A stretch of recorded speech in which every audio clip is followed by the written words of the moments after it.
So I kind of didn't really want to record too much today. I just wanted to keep my head down and start working real hard. Did quite a bit of plowing so far.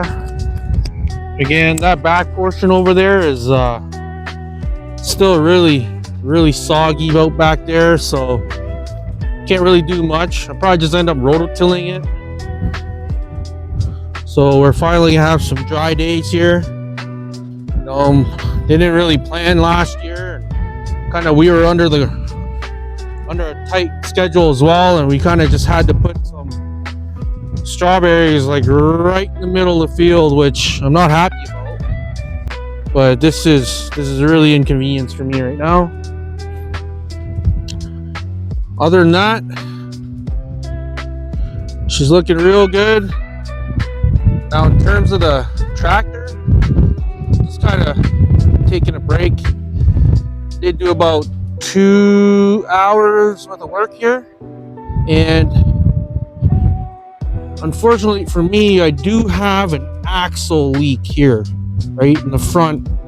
So with the axle leak here, I've just been keeping an eye on it, kind of run it for 2 hours, and I've been using four-wheel drive the whole time as well, right? So this axle is really getting work. Dipsticks in there. Just kind of grab my John Deere high guard. That's what you must use with this machine. So grab some of that and just keep topping it up. Because right now, fluid's a lot cheaper than downtime. So, all right, so back for another couple hours of plowing. Don't have too much work left. Let's get her started. Key on. And let's get this guy down a little bit.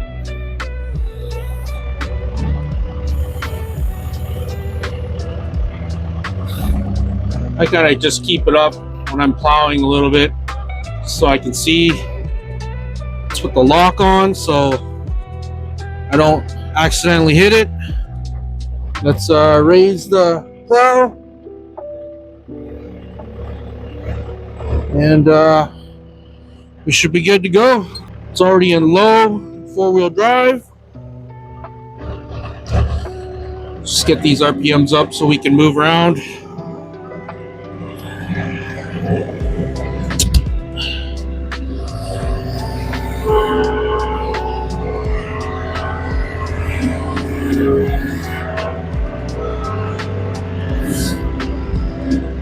These hydrostatic machines are super easy to drive. It's literally forward and reverse. So I got my foot on the forward pedal and the one to the right is the reverse, and that's it. Yeah, let's get the RPMs up to 2,000.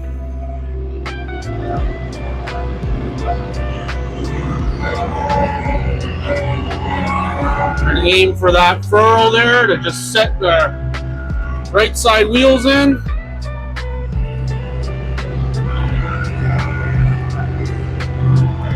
Go in there.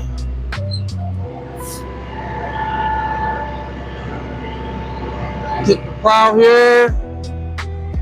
I'm going to drop the plow to about just above 3. Like that. And away we go.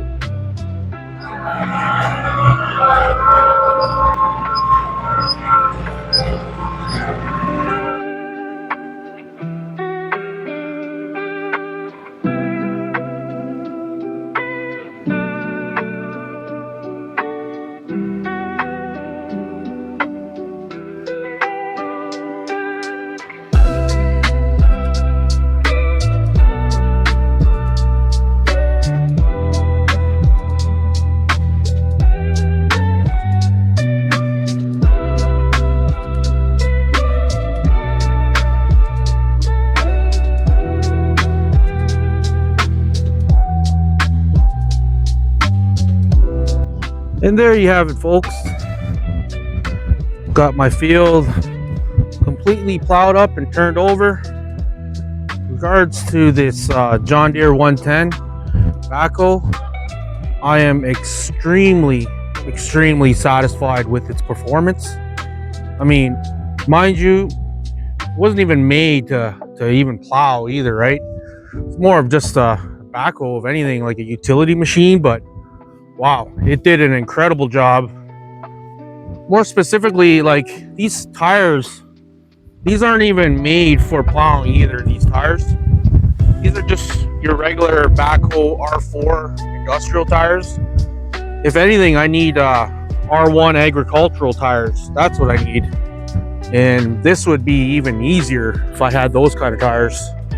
This guy would take me literally 40 hours just to plow up this, small little field here.